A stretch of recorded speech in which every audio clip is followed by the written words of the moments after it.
And then we see now coming out that they were one of the most woke banks in their quest for the ESG type policy and investing. This could be a trend, and there are consequences for bad Democrat policy. And I think we need to keep an eye on all the banking sector right now. The only people who woke up were VC funds who like small government, who decided they needed government help. That was House Oversight Chairman James Comer talking about woke banks. And then there was this editorial in the Wall Street Journal today.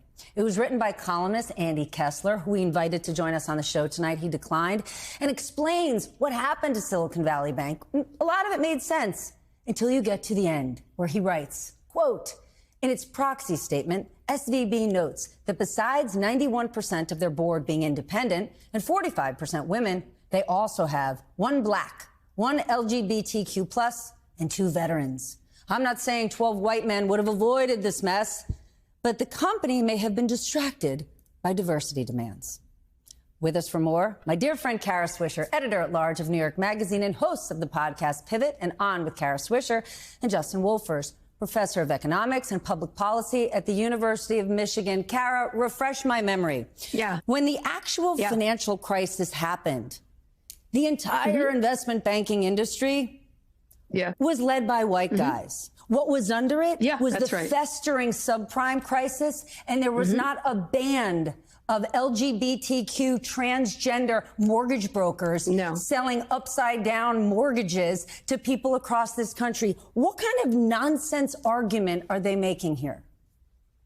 It's nonsense argument. It's when I saw that, I was shocked. And the same thing that Comer was saying, he's completely ignorant. Silicon Valley Bank, for a long time, it was a joke in the Valley that it was all men that were running it. A lot of women VCs wanted to get on the advisory panel, and they were locked out. They never got on it. There was nothing woke about this bank. It was very, I would say, libertarian, maybe, if you had to pick something, but not particularly political. This was about bad investments or investments they held on to. They got caught in a squeeze, essentially. And to do this is just a ridiculous, nonsensical right-wing talking point that makes no sense. This was just about finances and about what's happening in the economy and their exposure in that regard.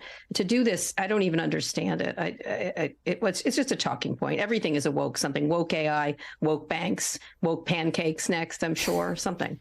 Yeah, but this one I really don't understand. You can make tons of these you can make tons of these anti-woke arguments, and there's a lot of people that'll try to buy into it.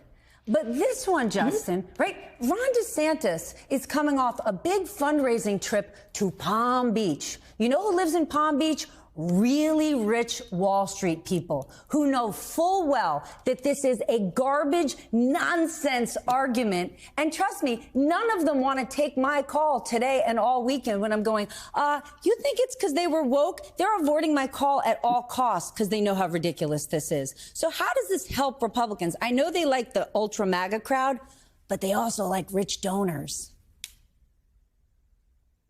I mean, the real problem here is that this was a bank that made really, really big bets. And sometimes when you make a bet, you lose.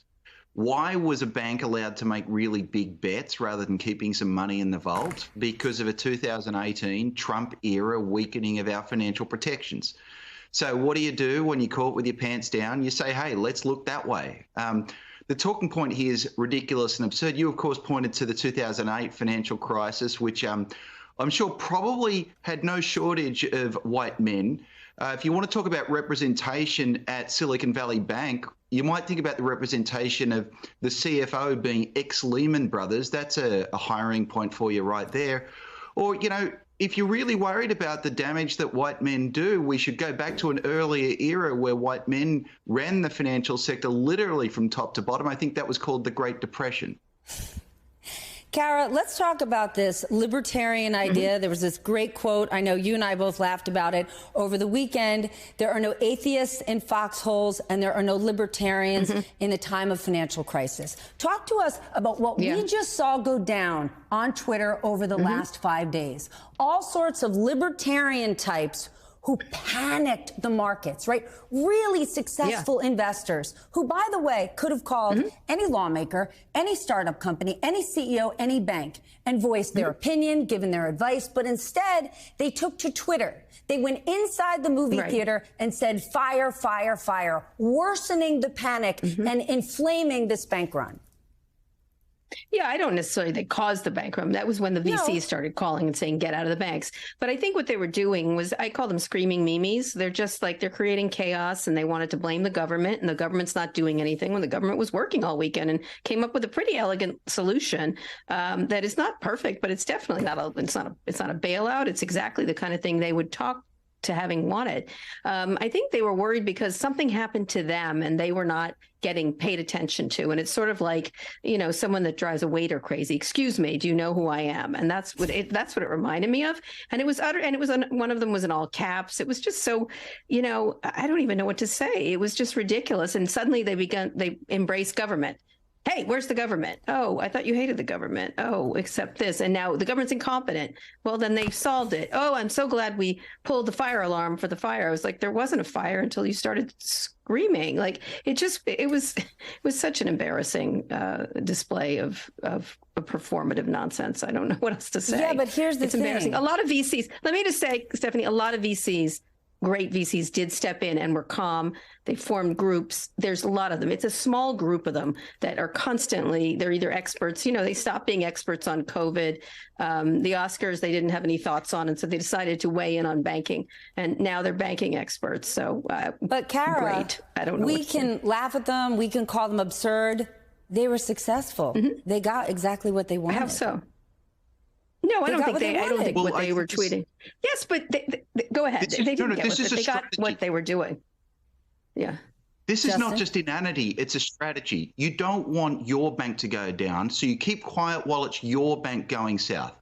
The moment you know your bank's gone, you need everyone else to believe their bank is next in line.